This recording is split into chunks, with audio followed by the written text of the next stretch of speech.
Boa noite, povo. Vou esperar o povo entrar aí para a gente estudar a palavra de Deus juntos. Marquei para as 8 horas e aí iniciei essa live aí uns 10 minutinhos mais cedo. Boa noite, gente. Boa noite, Silvia, Beth, Fábio, pessoal que já está entrando aí. Daqui a pouquinho a gente começa, vamos esperar o pessoal entrar e a gente faz aí o nosso momento de oração também. Aproveita aí essa oportunidade que estamos juntos pela live e a gente faz esse momento especial aí de oração e de estudo da palavra. Primão, Agripa, que bom ver você. Meu amigão Evandro, meu irmão, Tereza, boa noite. Fábio, boa noite. Marcel, meu amigão de seminário, boa noite. Seja bem-vindo aí. A gente vai estudar aqui a palavra de Deus a partir das 8 horas. Vamos louvar a Deus, né? Cada um na sua casa. Arthur, abração, Arthur. Boa noite, Beth. Boa noite. Tá esperando o pessoal entrar aí, a gente estuda junto a Bíblia. Eu acho que vai ser uma experiência única, uma experiência singular, não sei se única, mas singular, para a gente aí aprender a palavra de Deus e estudar juntos aí aquilo que o Senhor tem nos falado. Eu vou esperar até as 8 horas, 8 horas a gente começa. Oi, Arthur, tudo bem? Queria que os irmãos lembrassem de orar por mim. Eu estou desde segunda-feira com uma crise na coluna muito forte. Desmarquei um monte de compromisso aí por causa dessa crise aí da lombalgia. Queria que os irmãos lembrassem de orar por mim aí também. Graça e paz, Marcel, um abração. Vitorinha, a irmã Hélida, a irmã Lazi, boa noite. O pessoal está chegando aí para a gente estudar a palavra de Deus juntos. Eu estou ansioso por esse momento. Eu confesso para os irmãos que é uma experiência nova para mim também. Os irmãos não costumam me ver. Oi, Meire, boa noite. Irmã Zenaide. Os irmãos não costumam me ver assim em live. Não parece, mas eu sou uma pessoa muito tímida. Então, é uma experiência nova, mas a gente vai se habituar a essa experiência. Aproveitar que os irmãos já estão entrando, a gente já está no número muito bom. Eu queria que os irmãos me dessem um feedback aí com relação ao som. Os irmãos estão escutando bem? Precisa que eu fale um pouco mais alto? Tá ok? A imagem eu estou vendo que está bem, mas o som não sei. Obrigado, Marcel. Obrigado aí pelas suas orações. É de muita valia para mim as suas orações, sem dúvida. Ó, irmã Elisa, irmã Rosalva, saudade de você, irmã Rosalva. Você e Marcelão, manda um abraço pro Marcelo. Elisa é quase uma segunda mãe, né?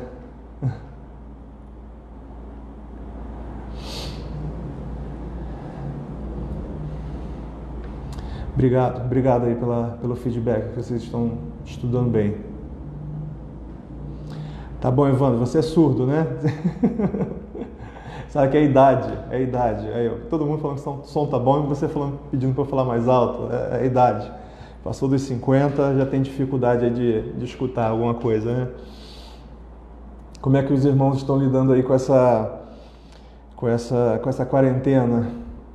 Já tenho recebido aí contatos de gente um pouco entediada, né? De ficar em casa, alguns entediados por terem que ir trabalhar, mas é uma necessidade, gente. A gente precisa entender o momento aí da nossa sociedade e contribuir para que tudo dê certo.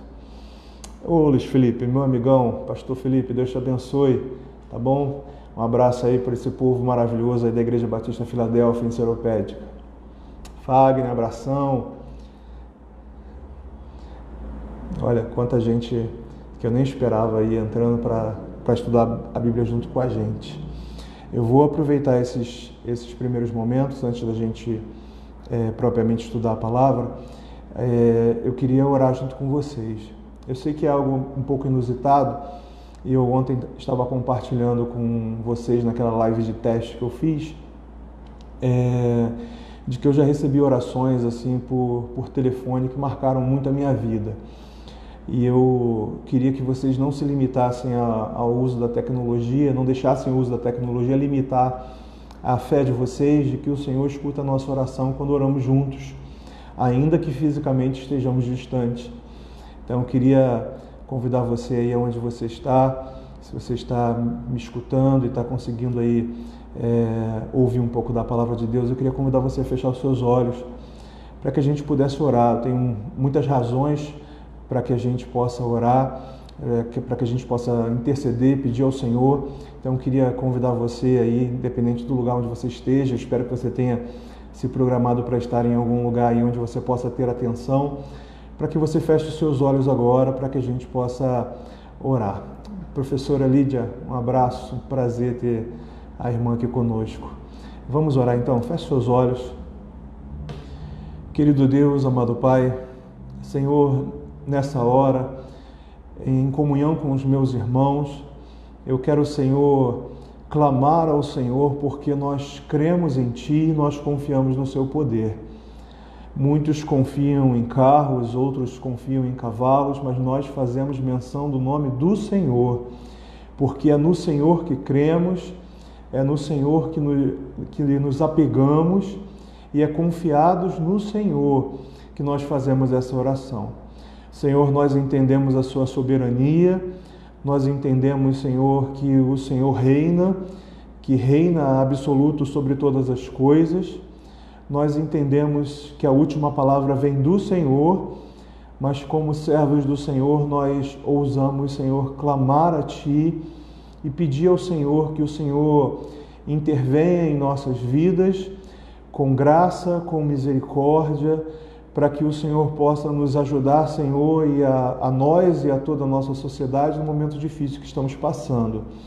Senhor, esclarece a mente, Senhor, daqueles que estão incrédulos com relação à periculosidade desse vírus.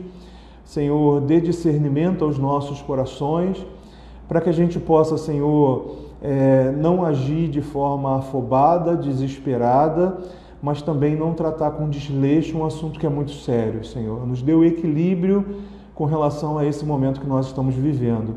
Senhor, eu te peço sabedoria aos nossos governantes, que o Senhor possa, Senhor, conduzi-los, Senhor, conforme o seu poder e a sua graça, o seu amor, a sua misericórdia, que a gente possa ter notícias, Senhor, de tomadas de decisões corretas para o bem não somente deles, mas para o bem da nação, Senhor. Deus, eu te peço pelos meus irmãos, aqueles que já chegaram, Senhor, nesse vídeo compartilhado, aqueles que ainda não chegaram, aqueles que não poderão assistir ou que assistirão mais tarde esse vídeo, eu te peço por eles, Senhor. Te peço que o Senhor os livre do mal, te peço, Senhor, que o Senhor abençoe suas famílias, que o Senhor abençoe seus lares, Senhor, que o Senhor também dê discernimento, dê paciência nesse momento em que muitas vezes é difícil a gente ter que ficar dentro de casa, evitando sair para qualquer coisa, que o Senhor possa estar dando sabedoria, tranquilidade a eles, que esse seja um tempo bom de comunhão familiar, que esse seja um bom dia, um bom tempo de comunhão entre marido e mulher, entre pais e filhos, que o tempo em casa para alguns seja bem aproveitado, Senhor, na coinonia e na comunhão com o Senhor, com os seus irmãos e com os seus familiares, Senhor.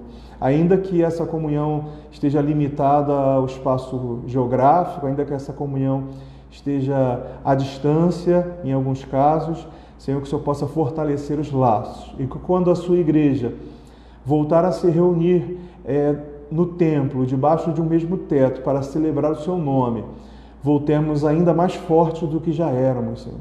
Que o Senhor possa fazer essa obra em nós e através de nós, para o bem da comunidade, para o bem da sociedade, para a pregação da sua palavra. É isso que eu te peço, em nome do Senhor Jesus. Amém e amém. Gente, prazer ter vocês aqui. Estou até surpreso com a quantidade de pessoas. Eu estava acompanhando algumas lives aí que já começaram um pouco antes da nossa, e a gente está com um número assim excepcional. Então fico feliz demais com a presença de vocês. Tem igrejas muito maiores do que a nossa que não estava com um número de telespectadores assim tão grande. Então agradeço a Deus pela vida de cada um de vocês. Eu queria começar falando o principal motivo pelo qual nós tomamos a decisão de suspender os cultos de nossa igreja durante esse período de quarentena. Se engana quem pensa que é medo. A razão pelo qual nós fechamos o nosso templo não foi nem falta de fé, nem foi medo. A razão é o amor. Aquele que é o maior de todos os dons motiva o nosso coração a cuidar do próximo, a se compadecer daqueles que são do grupo de risco. Então, por amor, a gente fecha as portas do templo, lembrando que a igreja ela nunca fecha. A igreja somos nós, e nós em nossos lares, e nós em nossas casas, ou em vídeos como esse, nós vamos continuar unidos, estudando a palavra, louvando ao Senhor, e isso não vai impedir em nada que a gente continue cultuando a Deus. Alguns têm me perguntado com relação às ofertas, aos dízimos, porque todo mundo sabe, né, que a igreja sobrevive através de dízimos e ofertas. Então, para que os irmãos pudessem contribuir, aqueles irmãos que ainda não fizeram e têm o desejo de contribuir para que a nossa obra continue caminhando, a gente está disponibilizando para os membros da nossa igreja um horário na parte da manhã, no domingo de manhã, onde você vai poder chegar e fazer a sua oferta e depois ir embora. A gente vai ter um momento ali de estudo da palavra no domingo pela manhã, na escola bíblica, mas a gente não vai, esse momento não vai ser aberto ao público, vai ser só para aqueles que desejam trazer a sua oferta, seu dízimo, poder fazer dessa maneira. Alguns irmãos me perguntam, se eu não quiser ir aí, até por conta do risco, a gente tem ficado em casa, existe uma outra opção, e se você tiver aí papel e caneta, você pode anotar. Eu vou compartilhar essas opções com os membros da igreja também através do WhatsApp, que é o depósito em conta. Você também pode ofertar ao Senhor, mesmo sem vir em nossa igreja, fazendo um depósito em conta.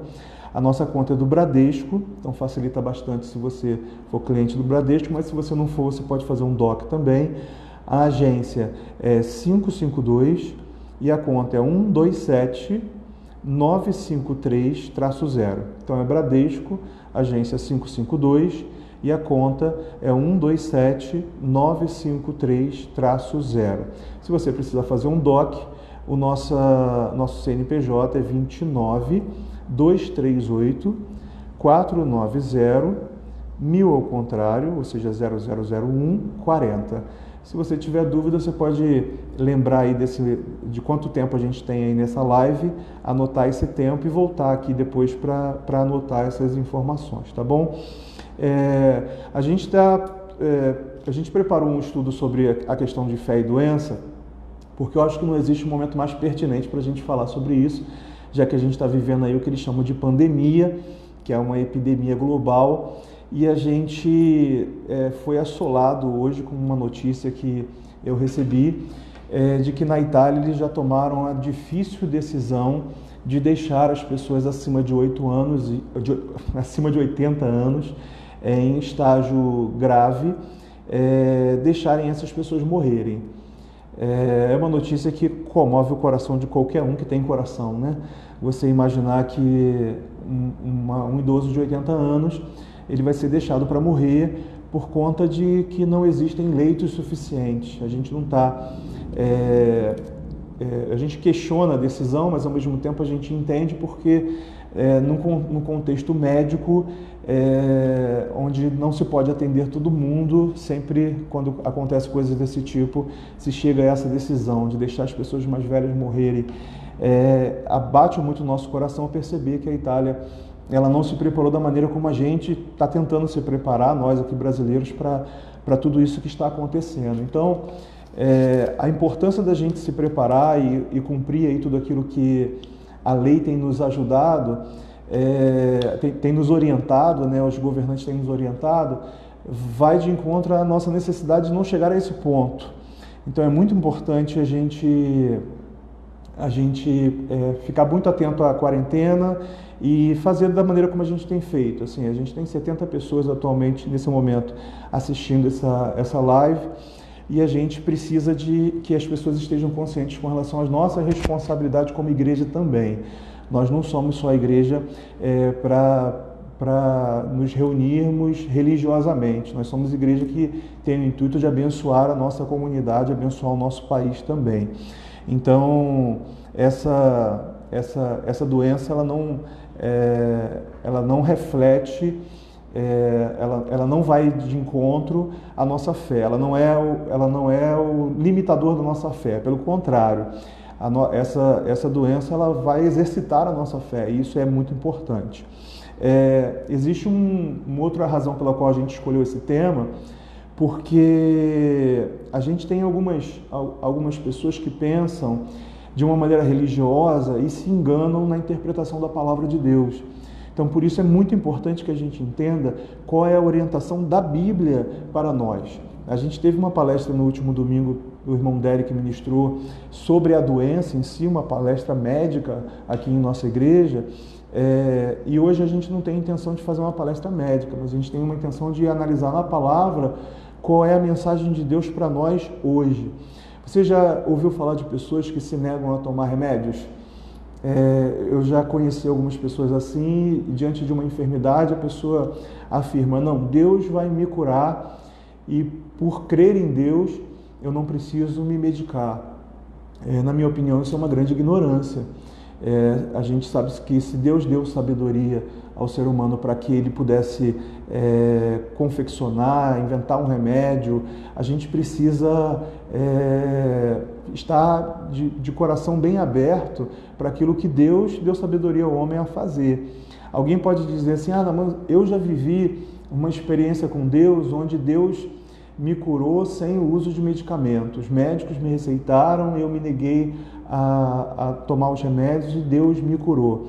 Eu não duvido que Deus possa fazer isso e nem duvido que você tenha sido curado se esse é o seu testemunho. O problema é você pegar essa sua experiência com Deus e tornar essa experiência uma doutrina bíblica.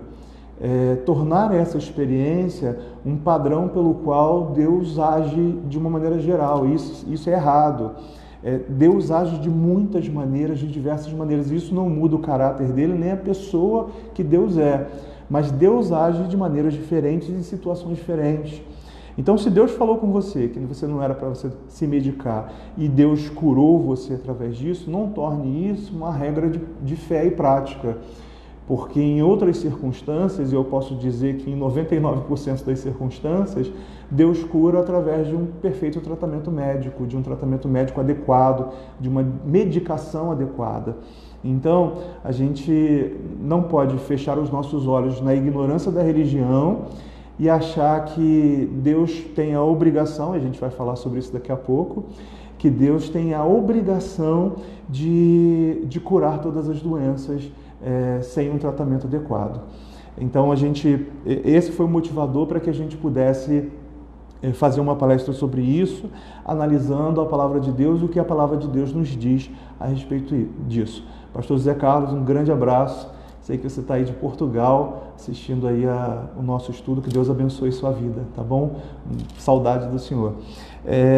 Então a gente vai analisar alguns textos bíblicos e eu vou começar analisando os textos bíblicos que estão sendo usados atualmente, e esses textos bíblicos estão sendo usados fora de contexto. Usar um texto bíblico fora de contexto é você pegar um texto isolado e transformar aquele texto em uma doutrina, em uma coisa que você acredita, quando na verdade o texto não quer dizer aquilo. Então, se você pega qualquer discurso, seja ele bíblico ou não, e daquele discurso você separa um pedaço desse texto conforme a sua vontade, conforme o seu pensamento, você corre um risco muito grande de estar divulgando uma mensagem que não é a mensagem original do discurso ou do texto. E na Bíblia acontece muito isso. Infelizmente, no nosso mundo atual, a gente vê uma grande quantidade de igrejas e pastores fazendo isso, separando um texto, é o que a gente chama de pegar um texto fora do contexto e usar como pretexto. A gente usa essa frase entre os estudiosos aí da Bíblia, os que gostam da Bíblia, os amantes da Bíblia, melhor dizendo, e é um problema muito sério quando isso acontece. a pessoa pegar um texto isolado e fazer daquilo uma verdade bíblica. Há pouco tempo atrás estávamos estudando sobre a vida de Abraão, e é muito comum a gente usar o texto bíblico onde Deus fala para Abraão que ele vai abençoar Abraão, que vai fazer de Abraão uma grande nação, e as pessoas pegarem essa palavra de Deus para Abraão, que é uma promessa que a gente chama de uma promessa específica, que eu aprendi com a nossa professora Lídia, que está aí online também, pegar uma promessa específica e fazer dela uma promessa geral. Ou seja, a gente não pode entender uma promessa específica como uma promessa para mim. Então eu tenho visto aí nesse contexto, principalmente nas redes sociais, alguns textos bíblicos sendo usados de maneira ignorante. E a gente que é amante da palavra de Deus não pode mais pegar os textos bíblicos e lê-los de uma maneira ignorante. Pelo contrário, a gente analisa e estuda a palavra de Deus. Um texto que eu vejo com muita frequência sendo usado com ignorância é o texto de Isaías 53. Quem não lembra desse texto, foi o primeiro texto que eu decorei na minha vida, por causa dos embaixadores do rei. Quem não lembra do texto, o texto está falando sobre o sacrifício de Jesus, é uma profecia sobre a morte de Jesus e o sacrifício dele pelos nossos pecados. Então você precisa de início entender que esse texto está falando da morte de Jesus e para que a morte de Jesus serve. Se você entender esse contexto, você não vai cair no erro de interpretar de uma maneira errada o texto bíblico. Então o texto que tem sido usado com frequência nas redes sociais e tem sido usado de uma maneira errada é o texto de Isaías 53, verso 4. Se você quiser abrir a sua Bíblia, eu posso esperar você abrir, e aí a gente vai analisar juntos a palavra de Deus. Eu não recomendo você fazer isso no celular, porque a live vai cair, né? Então, seria interessante que você tivesse uma Bíblia à parte aí. A professora Lídia aqui me dando observação, né? Hermenêutica é indispensável em um tempo como este, é verdade. A hermenêutica é a ciência ali que estuda, interpreta a Bíblia, né? E se a gente interpretar de uma maneira equivocada, a gente corre o risco de cair em erros gigantescos. Heresias são criadas, seitas são formadas através de uma interpretação errada da Bíblia, né? Então, o texto de Isaías 53, 4, que é um texto que tem sido usado equivocadamente nas redes sociais, diz assim: apesar disso, eu estou usando a versão NVT, mas a sua versão é semelhante. Apesar disso, foram as nossas enfermidades que ele tomou sobre si e foram as nossas doenças que pesaram sobre ele. Pensamos que o seu sofrimento era castigo de Deus, castigo por nossa culpa. Esse texto tem sido usado para justificar pessoas que afirmam que o crente ele não deveria ficar doente, porque esse texto, segundo eles, está afirmando que Jesus levou sobre ele na cruz as nossas enfermidades e as nossas doenças. Bem, sem utilizar a nossa hermenêutica aí, que eu amo e que a nossa professora Lídia ama também, a gente já cai num problema prático aqui nesse texto, porque você é crente, muito provavelmente você que está assistindo esse vídeo, você crê em Deus, crê na palavra de Deus, e você já deve ter ficado doente algumas vezes. Eu particularmente estou nesse momento com uma enfermidade aqui na minha coluna. Então, a gente já cai num problema prático. Nós somos crentes, nós reconhecemos Jesus como nosso Senhor e Salvador, e apesar disso, a enfermidade ainda nos assola. Nós ainda estamos num grupo de pessoas vivas que podem ser assoladas pela doença. Então, fica muito claro, só analisando de maneira prática esse texto, de que esse texto não está falando desse tipo de doenças que podem ser alcançadas por causa de um problema físico, fisiológico. E o texto ele se explica também, é uma regra hermenêutica que um versículo não muito claro, ele é iluminado por um outro versículo onde ele é explicado de uma maneira melhor. Então a gente tem o verso 5, que vai explicar para a gente quais são essas doenças e essas enfermidades que são curadas aí pelo sacrifício de Jesus, porque não são enfermidades no nosso corpo. O texto vai dizer no verso 5, mas ele foi ferido por causa de nossa rebeldia e esmagado por causa de nossos pecados.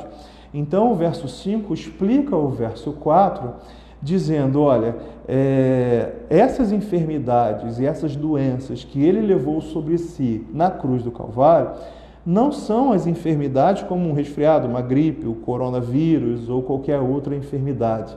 A enfermidade que o Senhor levou sobre ele é a enfermidade da rebeldia e dos nossos pecados. Enfermidade essas que não tinha remédio, não havia cura para essas enfermidades. E através do sacrifício de Jesus, nós ganhamos a cura para essas enfermidades.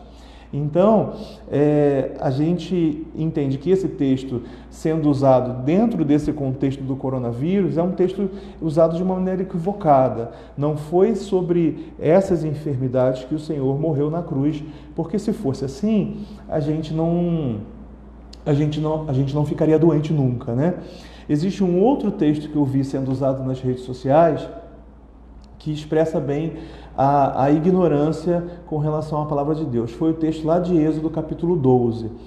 E aí nesse texto de Êxodo capítulo 12, se você quiser, enquanto eu falo, você pode ir lá procurar, está falando sobre a libertação do povo de Israel do Egito. E você deve lembrar que por orientação de Deus, a Páscoa é estabelecida ali naquele dia, no dia da morte dos primogênitos. E aí eu vi algumas pessoas compartilhando que sobre suas casas existe o sangue do cordeiro, porque na ocasião, para que a sua família fosse livre, fosse salva do anjo da morte que mataria os primogênitos em cada lar, ela teria que passar o sangue nos umbrais das portas. E aí eu já vi gente compartilhando assim, olha, minha casa tem o sangue do Senhor Jesus sobre o meu lar, e por isso a gente não vai pegar a doença, por isso essa doença não vai nos alcançar. Esse sangue nos umbrais da porta, ele também representa o sacrifício de Jesus. E também representa a liberdade, a salvação que nós temos da morte eterna. Para eles, o sangue da porta simbolizava ser livre da morte naquela noite. Para nós, o sangue de Jesus representa sermos livres da morte eterna. Ou seja, o sangue nos umbrais da porta, se você matar um cordeiro, se você simbolizar que o sangue de Jesus está sobre os umbrais da sua porta, ele não vai lhe livrar do vírus se você não tomar cuidado. E vale a observação que era salvo nesse contexto lá da libertação do Egito, aqueles que ungiam lá os umbrais da porta com o sangue do cordeiro, e que não saíam de casa. O verso 22, Moisés deixa bem claro, olha, inclusive vocês façam isso que Deus está nos orientando, mas vocês não saiam de casa. Se vocês saírem de casa, o primogênito de vocês corre um risco muito sério. Então, o verso 22 vai dizer, olha, fique em casa, que é a melhor coisa a se fazer. Está aí um bom argumento bíblico que poderia ser usado para as nossas unidades de saúde, para que as pessoas ficassem em casa nesse período e evitassem o contato aí com muita gente. E aí a gente, já que a gente já falou desses erros e dessas interpretações erradas a respeito dos textos bíblicos, vamos então partir para aqueles textos bíblicos que nos ensinam com relação à doença, sem que isso afete a nossa fé, sem que isso desmotive a nossa fé em Deus. Porque a gente precisa entender que dentro de um contexto bíblico, a fé ela é existente. Existem doenças sendo reveladas em toda a escritura bíblica e algumas são curadas e outras não. Então a gente precisa analisar o texto bíblico com sabedoria para que a gente não se frustre. Essas palavras, esses textos bíblicos usados de maneira errada, fora do contexto, criando pretextos, esses textos bíblicos, eles vão criar uma geração de crentes frustrados. O que são crentes frustrados? São crentes que em algum momento, por serem cristãos, acharam que a doença nunca chegaria a eles, achavam que a enfermidade nunca chegaria em sua casa, e aí quando a enfermidade chega, eles se tornam frustrados com Deus e ainda colocam na conta de Deus uma promessa que Deus nunca nos fez, de que não ficaríamos doentes, de que não teríamos aflições. Pelo contrário, Jesus deixa bem claro que no mundo nós teríamos aflições. Então, acreditar nesses textos fora de contexto cria uma geração de crentes frustrados. A minha experiência de 8 anos aqui à frente da Igreja Batista Parque Sueli tem me ensinado de que uma geração de crentes frustrados está por vir. A gente recebe com frequência aqui em nossa igreja pessoas que se dizem decepcionadas com Deus. Aquelas um pouco mais esclarecidas entendem que, na verdade, estavam decepcionadas com a igreja e não com Deus. Porque a igreja, um líder, ofereceu ou prometeu a ela coisa que Deus nunca prometeu. Então a gente não vai mais olhar esses textos que a gente citou no passado aqui, como Isaías 53 e Êxodo capítulo 12, como referência de que crente não fica doente. A gente não vai usar mais isso porque é um absurdo. E a gente vai entender então como que funciona essa questão da doença debaixo do campo da nossa fé. A primeira pergunta que me fizeram essa semana é por que a gente fica doente? Se Deus que planejou todas as coisas, se Deus que criou o mundo, se Deus que criou a humanidade, por que a gente fica doente? A Bíblia nos traz a resposta de como a doença entrou no mundo, e a resposta é bem parecida como quando o pecado entrou no mundo.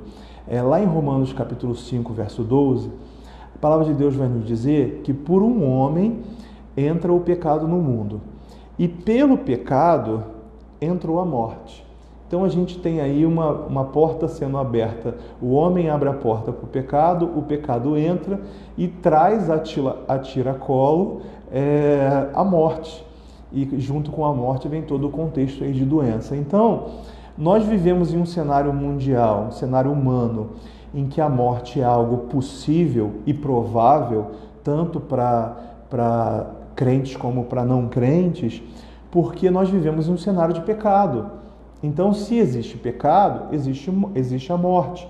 E como consequência do pecado, a gente absorveu aí as doenças, as enfermidades, tudo aquilo que a gente tem hoje que incomoda a nossa vida e que acontecem por causa da permissão de Deus.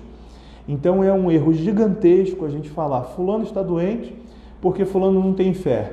Ou fulano está doente porque é o diabo agindo na vida dele. A gente ligar a doença necessariamente com situações espirituais.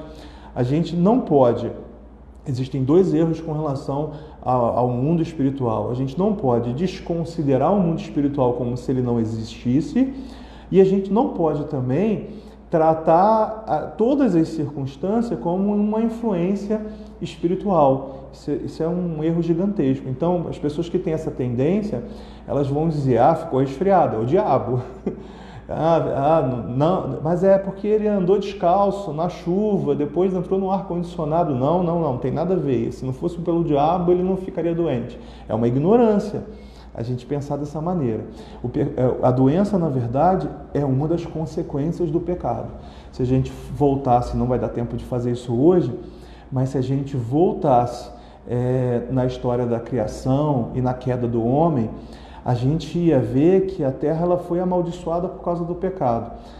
A ligação é tão grande que minha esposa acabou de comentar isso aqui na Pare. O ser humano ele foi amaldiçoado por causa do pecado. Então todos pecaram, estão destituídos dessa glória de Deus, e a humanidade, o mundo em que nós vivemos, é um mundo caído, é um mundo que vive a consequência do pecado, e a doença é uma dessas consequências. Então, nós ficamos doentes por causa disso, é uma consequência do pecado. A gente fica doente por causa da permissão de Deus.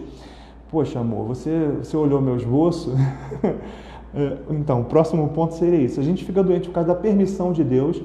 Deus permite que a doença nos alcance. E aí a gente tem o caso de Jó. Jó é um caso clássico de alguém que fica enfermo porque Deus permite que isso aconteça. Enfermidade nenhuma alcançaria Jó se Deus não permitisse que isso acontecesse. A gente fica doente também porque é uma das consequências do fim dos tempos. Se você quiser abrir a sua Bíblia em Lucas capítulo 21, e eu vou abrir aqui para dar tempo para você abrir também, Lucas capítulo 21, verso 11, vai mostrar para a gente que uma das características dos últimos dias é que haveriam grandes terremotos, fome, pestes, que são as doenças em vários lugares, e acontecimentos terríveis. Então, a doença também e o aumento da incidência desse tipo de doenças é uma característica do fim dos tempos. Então, é uma outra razão pelo qual nós ficamos doentes. E uma outra coisa também é que algumas doenças elas são provocadas por Deus. Sei que tem gente que vai cair da cadeira agora, mas Deus, ele incita doenças em algumas circunstâncias, para muitas razões. A gente tem alguns exemplos bíblicos de doenças provocadas pelo próprio Deus, não somente com permissão de Deus, mas Deus foi lá e colocou a doença na pessoa. No caso de Miriam, lembra Miriam blasfemando lá e reclamando de Moisés, Miriam fica leprosa. Geazi também fica leproso, porque ele aceita uma oferta que não era para ter aceitado, ele se corrompe por causa do dinheiro e também fica leproso. São doenças especificamente provocadas por Deus. Então, existem várias razões pelo qual a gente fica doente. E aí eu queria falar um pouquinho sobre cura, porque já que a gente entendeu que a doença faz parte do nosso contexto, eu confesso para vocês que nessa live eu não tenho acesso ao relógio, então eu não tenho a menor ideia de que horas são, tá bom? Se quando for perto de 21 horas aí, vocês me avisem, por favor, para que eu possa dar prosseguimento aí perto do fim, tá bom? Já que a gente falou aí das doenças e por que as doenças nos alcançam, eu queria lembrar vocês do contexto de cura, falar um pouco de cura também. Já que a gente está falando de doença, está falando de fé, a gente precisa falar da cura, porque a cura também existe num contexto bíblico. Eu acho que eu não preciso nem me aprofundar muito na cura, porque as curas a gente conhece. A gente lembra das histórias dos cegos que foram curados, em especial o cego de Jericó, que é uma história bíblica bem conhecida. Eu gosto muito da história de um outro cego, que não é o de Jericó, que ele é curado e os religiosos ficam questionando ele quem é que curava, se ele cria, se ele não cria, e ele dá uma resposta bem mal criada para os fariseus, dizendo: olha, se ele era pecador eu sei que eu era cego e agora eu estou vendo. Então, a gente tem exemplos bíblicos de pessoas que foram curadas. Eu lembro agora de uma história muito marcante para todo mundo, que é a história da mulher do fluxo de sangue. A gente lembra do homem que tinha a mão mirrada. Então, se a gente fosse fazer uma pesquisa agora aqui nessa live, e a gente pudesse lembrar assim, os milagres que Jesus fez de cura, que impactaram aí muito o nosso coração, eu tenho certeza que a gente passaria assim, bem das 21 horas ainda falando sobre esses milagres.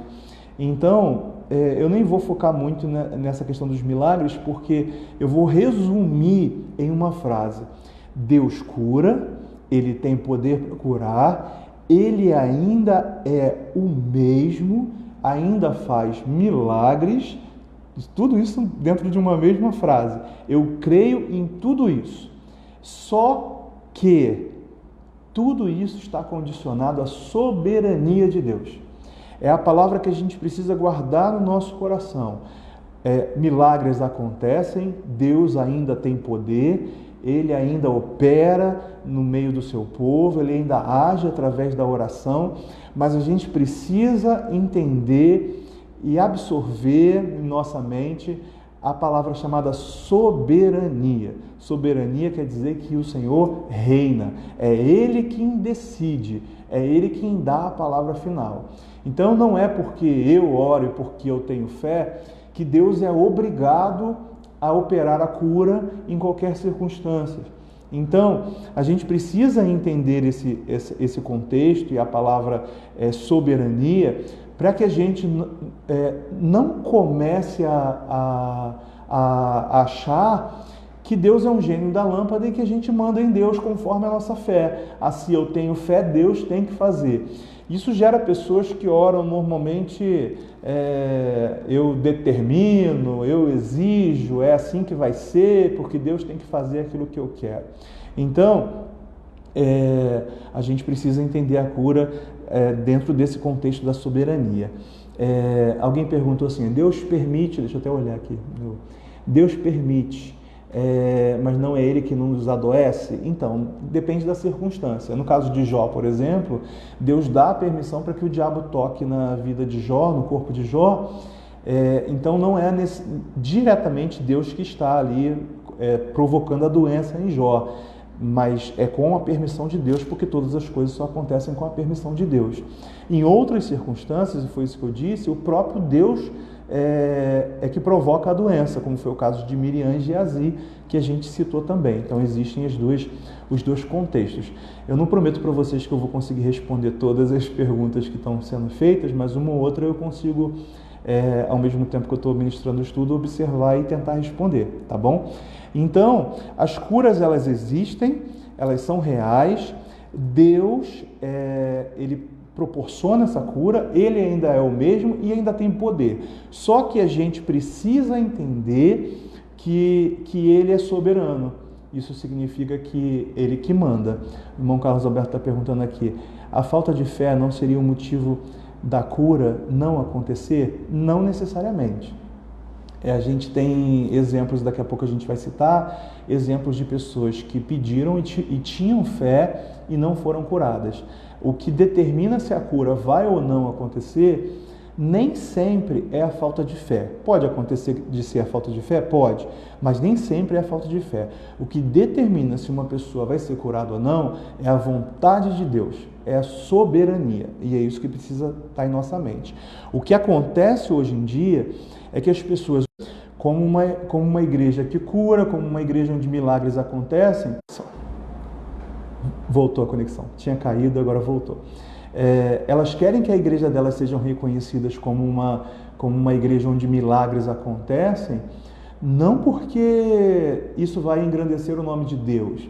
Elas querem que a igreja seja reconhecida dessa maneira porque elas querem que a igreja dela seja engrandecida, ou que o ministério deles seja engrandecido. E esse é o maior problema do mundo que a gente vive. A cura, o milagre, ele é oferecido como um marketing para igrejas e para ministérios. E a gente não pode ter, não existe milagre com hora marcada. Não existe milagre diante da minha vontade ou de qualquer outro ministro que ora. O milagre, ele acontece vinculado, sujeito à soberania de Deus. Então, toda vez que eu vejo, é o culto do milagre, é culto da cura, eu questiono. Eu peço até desculpa se eu estou ofendendo alguém, mas a verdade é que eu questiono, porque Deus é Deus. Deus, Ele é soberano. Deus, Ele é o Rei. Eu não sou o Rei. Ele não é um gênio da lâmpada que me concedeu aí o privilégio de ter 3, 4 ou 100 pedidos a Ele de cura e Ele vai curar conforme no momento que Ele orar. Eu já orei e milagres aconteceram. Eu já orei e coisas maravilhosas aconteceram. E eu também já orei com fé e Deus me respondeu um bom e sonoro não. Isso também acontece. Amém. Eu li um livro logo no começo da minha vida acadêmica, assim, teológica.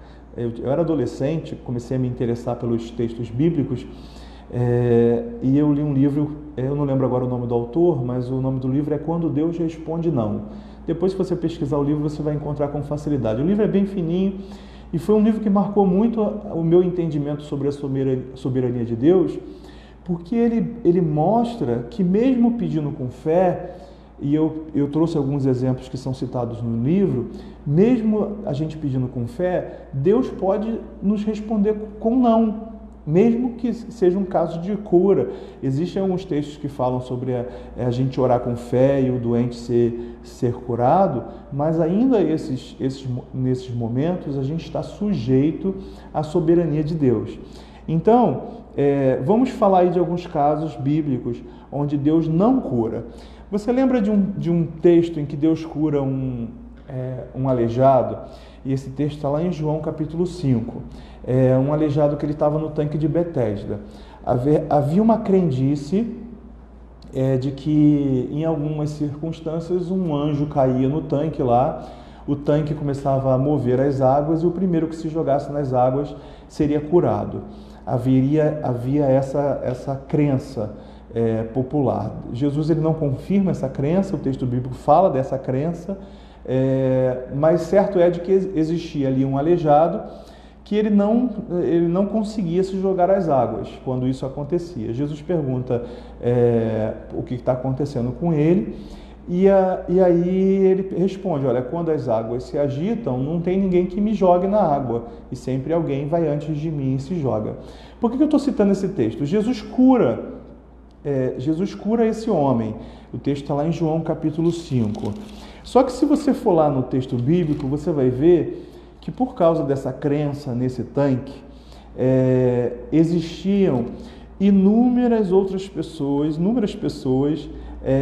doentes ali junto com esse homem. E sabe o que Jesus faz? Jesus não cura nenhuma das outras. Em muitos momentos bíblicos, a Bíblia fala assim: e Jesus curou muitos naquele dia e operou muitos milagres naquele dia. Mas nesse texto especificamente do capítulo 5, uma grande multidão cerca Jesus, Jesus vai embora, e depois a gente vê o reencontro de Jesus com esse homem que foi curado, mais tarde, à noite, eles já estavam em outro lugar. Mas se a gente for ver o texto de João capítulo 5, verso 2, vai dizer que junto à porta das ovelhas ficava o tanque, com cinco pátios cobertos, e ali ficavam cegos, mancos, paralíticos, uma multidão de enfermos, e Jesus só cura o bendito do homem aleijado. Então é um dos exemplos onde Jesus curou um, mas não curou o outro. Jesus foi injusto por fazer isso? Não, Jesus foi soberano. Jesus decide quem ele cura, quem ele não cura. Existem doenças que têm um propósito bem definido dentro do plano de Deus. Eu estava lembrando que quando meu pai ficou doente, foi a doença que o levou à morte. Quando minha família ia visitá-lo no hospital, era muito comum a gente ouvir relatos de pessoas que estavam internadas junto com ele no mesmo quarto e que compartilhavam com a gente que a presença deles ali foi uma bênção, de uma pessoa que tinha decidido caminhar com Cristo novamente, de uma pessoa que havia se convertido, isso no período de doença dele ali, internado em um hospital público. Então existem doenças que têm um propósito específico, e a gente vai ver isso daqui a pouco também. Então a gente não pode lidar com a cura como se ela fosse uma obrigação de Deus, e a gente precisa entender que em alguns momentos Deus simplesmente não cura, porque não é vontade dele. A gente tem um outro exemplo de 2 Coríntios capítulo 12, esse texto é muito conhecido, é um texto onde Paulo está falando de um espinho na carne. Espinho na carne era uma expressão comumente usada para uma enfermidade, ou seja, era um incômodo em sua carne, era um incômodo que provavelmente causava desconforto a ele. E nesse texto de 2 Coríntios capítulo 12, que é um texto conhecido e muito bonito, Paulo está falando que por 3 vezes ele suplicou a Deus que removesse esse espinho na carne dele. Então, a gente já derruba a tese de que quem não é curado é porque não pediu com fé. Porque Paulo é um bom exemplo de alguém que curava com muita frequência outras pessoas, curava com frequência outras pessoas, e para si mesmo ele pede por 3 ocasiões e ele não é curado. A Bíblia vai dizer, inclusive, que a resposta de Deus para ele, quando ele pede e não é curado, Paulo, presta atenção. E talvez essa seja uma palavra bem encaixada aí no seu contexto, na sua vida. Samuel, presta atenção. João, presta atenção. Seja lá quem você for. A minha graça é tudo o que você precisa. A enfermidade que você não podia curar, que era a enfermidade do pecado, que ia gerar uma morte eterna, essa eu curei para você, eu te dou a cura para ela, que é a graça através do sacrifício de Jesus. Agora, isso aí que você está me pedindo é uma coisa que eu não quero fazer. A minha graça basta para você. E aí a gente entende o porquê de algumas doenças serem algo dentro do propósito de Deus. Para Paulo, por exemplo, ele percebe que era para que ele não viesse a se orgulhar. Porque se ele orasse por todo mundo e todo mundo fosse curado, se ele orasse para ele mesmo e ele fosse curado, ele poderia de repente cair num erro de se orgulhar. Eu sou o cara, eu sou o bambambam da história. E aí Deus ainda explica para ele: olha, Paulo, presta atenção, existem circunstâncias em que o meu poder ele se revela de uma maneira maior na fraqueza. Porque quando a gente está bem, muitas vezes a gente esquece de Deus. E na fraqueza, na doença, na dificuldade, o poder de Deus se revela com mais intensidade em nossas vidas. Minha professora mandou um recado aqui, eu preciso ler porque é minha professora, né? Talvez seja válido ressaltar a diferença entre cura e milagre. Nem toda cura é um milagre. Nos milagres, as leis naturais são superadas. É bem lembrado, né? A gente está falando sobre um contexto de doença e morte, e a gente, quando eu falei dos milagres bíblicos, os irmãos, das curas bíblicas, os irmãos devem perceber que eu falei só de curas, eu não falei de um milagre no contexto geral. Existiam outros milagres, quando a lei natural ela é quebrada, quando a natureza ela segue normalmente um fluxo e existe uma lei natural, e quando essa lei é quebrada, ali existe um milagre, que pode ser uma cura, pode ser o sol parar, pode ser uma chuva parar, pode ser uma chuva começar, existem outros contextos que são bem mais amplos com relação a milagres, né? Então aqui em Paulo a gente viu que existe um propósito de engrandecer o nome do Senhor e que o poder de Deus fosse revelado com mais intensidade em Paulo continuar doente, em Paulo continuar com esse espinho na carne, apesar da gente não ter aí convicção, certeza absoluta sobre exatamente qual espinho na carne era esse. Então, existem revelados na Bíblia também não curas. A gente citou os enfermos que estavam no tanque de Betesda, a gente citou o caso de Paulo, e tem um outro exemplo também no Velho Testamento que me chama bastante atenção. Vocês devem lembrar da história de Davi, não o único erro de Davi, mas o erro mais conhecido de Davi, que foi o adultério seguido de homicídio, quando ele se relaciona com Batseba e mata o esposo de Batseba, Urias. Esse relacionamento dele com Batseba gera um bebezinho, e que muitos acham que esse bebezinho é Salomão, e não é. O primeiro filho que Davi tem com Batseba é um bebezinho que morre. O texto vai dizer em 2 Samuel capítulo 12, se você quiser ir lá também, 2 Samuel capítulo 12, a partir do verso 5, a gente tem aí a notícia da morte desse bebezinho. Mas antes da morte do bebezinho, Davi, que apesar de seu erro, era um homem que tinha uma intimidade com Deus muito grande, ele falava com Deus assim de uma maneira bem íntima, a ponto de ser reconhecido depois como um homem segundo o coração de Deus. A gente vai ver nesse texto de 2 Samuel capítulo 12, a partir do verso 15, depois que Natã voltou para casa, o Senhor fez adoecer gravemente o filho de Davi. Aí é mais um exemplo onde Deus é um agente direto de provocar a doença. O Senhor fez adoecer gravemente o filho de Davi com a mulher de Urias. Davi suplicou ao Senhor que poupasse a criança, ou seja, Davi orou. E mais, Davi jejuou, passou a noite prostrado no chão, orando ao Senhor para que esse bebezinho fosse curado. Aí no verso 18 vai dizer: no 7º dia a criança morreu. Os servos de Davi ficaram até com medo de contar para ele. Aí Davi percebe no verso 19 que eles estavam cochichando e perguntou a eles: a criança morreu? E eles disseram que sim. Aí vem um texto muito lindo de como o Davi tinha o coração quebrantado aí diante do Senhor. O texto 20, verso 20, depois que Davi recebe essa notícia, o texto vai dizer que Davi se levantou do chão, lavou-se, perfumou-se, trocou de roupa e foi ao santuário e adorou ao Senhor. Que coisa bonita, né? Você vê que mesmo diante de uma oração não respondida da maneira como ele queria, porque o Davi queria cura, Davi orava pela cura, mas Deus leva o bebezinho e ainda assim Davi com o coração quebrantado vai lá, toma banho, se perfuma, troca de roupa e vai para o templo adorar o Senhor. Que relacionamento com Deus bonito, você entender o não de Deus.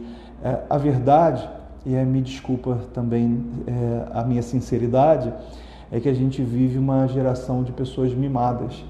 E a gente vive uma geração de crentes mimados.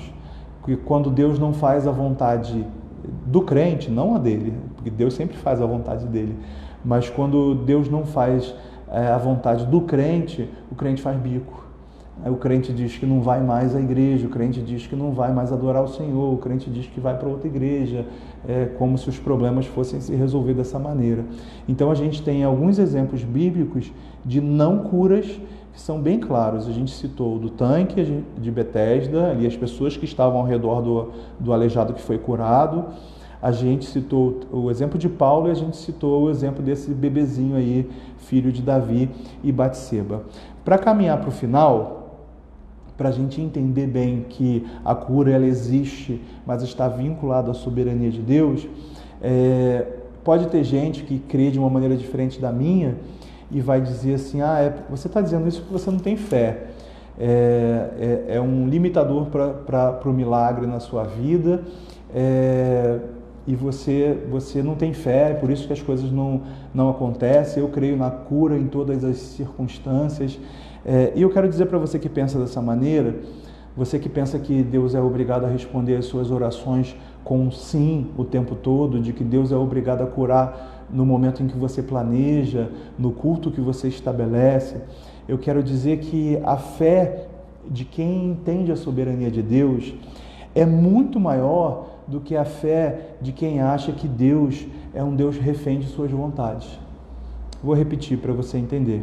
A fé de quem entende a soberania de Deus é bem maior do que a fé de quem acha que Deus é refém das suas próprias vontades. Porque se você acha que Deus é refém das suas próprias vontades, você tem uma fé maior em você mesmo e na sua oração do que no Deus que está ouvindo a oração. Porque se você entende a soberania de Deus, você entende que a sua fé é maior naquele que está ouvindo a oração do que naquele que está fazendo. Então, não é falta de fé. Até porque entender a soberania de Deus é também entender de que tudo isso vai ter um fim. Eu estava ouvindo a reportagem sobre o coronavírus e algumas pessoas dizendo porque toda a pandemia ela tem um fim, graças a Deus por isso, e de fato eu também entendo dessa maneira, estatisticamente isso é provado. A pandemia vem, alcança lá os mais altos índices no gráfico, depois ela cai e a coisa normaliza, as coisas vão normalizar.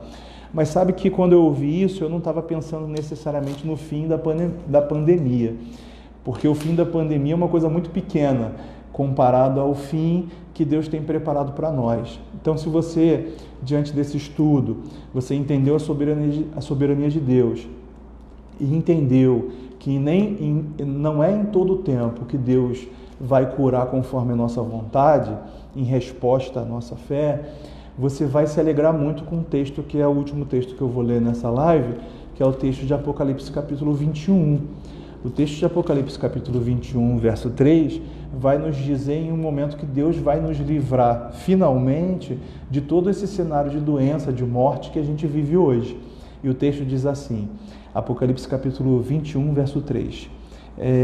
Ouvi uma forte voz que vinha do trono e diziam, vejam, o tabernáculo de Deus está no meio do seu povo.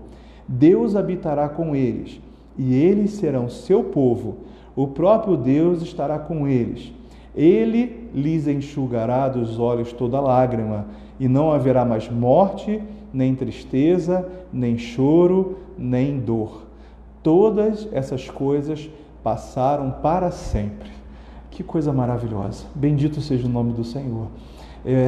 Pode ser que um dia, quando chegar a sua hora, e você vier a ter um encontro com Deus, pode ser que isso aconteça através de uma doença. Pode ser que você morra por um acidente, pode ser que você morra de velhice, mas pode ser que você também venha se encontrar com Deus através de uma doença que Deus não cure. E há algum tempo atrás, a gente estava orando por uma pessoa que estava enferma em nossa igreja, muito doente, e a gente estava orando para que Deus curasse ela. E aí Deus a levou, aprouve Deus levá-la. E aí uma pessoa me perguntou, você não fica frustrado por você ter orado e a pessoa ter morrido? E eu falei, não, porque Deus escutou a minha oração. E aquela pessoa ficou um pouco confusa, porque como Deus escutou a sua oração, você pediu por cura e a pessoa morreu. Eu falei assim, é porque eu pedi para Deus curar ela. E na minha mente, eu estava pensando no câncer. E na mente de Deus, Deus estava pensando em curá-la de tudo. Então, Deus a levou porque Deus curou ela do câncer, Deus curou ela de todas as outras enfermidades, Deus curou ela de um mundo mau, de um mundo perverso. Então, quando Deus leva alguém pela enfermidade, Deus também está atendendo as nossas orações, mas de uma maneira melhor, de uma maneira mais especial. Então, eu quero dizer para você que a gente não precisa se desesperar por conta dessa doença que está vindo, ainda que ela nos assole e ainda que ela provoque a morte de alguém, o nosso descanso está no Senhor. E no final de todas as coisas, viveremos uma realidade sem morte, sem doença, e o próprio Senhor enxugará dos nossos olhos toda lágrima. Creia nisso, em nome do Senhor Jesus. Quero agradecer de coração a todos vocês que acompanharam o nosso estudo. Foi bom saber, a gente teve momentos ali de mais de 100 pessoas escutando, ouvindo a palavra de Deus, fora as pessoas que vão ser alcançadas posteriormente por esse vídeo que vai ficar compartilhado e publicado. Queria agradecer de coração a vocês. Foi bom ter a companhia de vocês. Eu achei que eu fosse me sentir muito sozinho e acabou que eu não me senti. A participação, o comentário de vocês ali. Eu queria agradecer de coração a presença de vocês e parabéns por vocês separarem esse momentinho aí, essa 1 hora, para a gente estudar a palavra de Deus, tá bom? Fiquem com Deus, um grande abraço a todos, Deus abençoe vocês, até aí as próximas lives, se Deus assim permitir. Um abraço, beijão.